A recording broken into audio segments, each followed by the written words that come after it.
সত্যি বলতে এই পৃথিবীতে জোর করে কিছু ধরে রাখা যায় না। কারণ আমাদের জীবনে যেটা আসবে সেটা ঠিক আসবে, আর যেটা থাকবে না সেটা জোর করে ধরে রাখতে পারবে না। হাজার চেষ্টা করলেও জোর করে ধরে রাখা যায় না। এবং যে জীবন থেকে চলে যেতে চায় তাকে ছেড়ে দেবেন, জোর করে ধরে রাখবেন না। কারণ যখন একটি মানুষ তোমার জীবন থেকে চলে যেতে চাইবে, ঠিক তখনই নানান রকমের অজুহাত দেবে।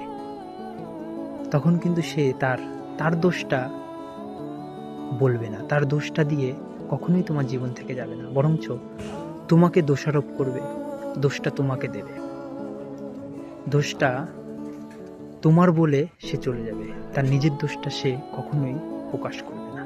তাই যে যেতে চায় তাকে ছেড়ে দিন।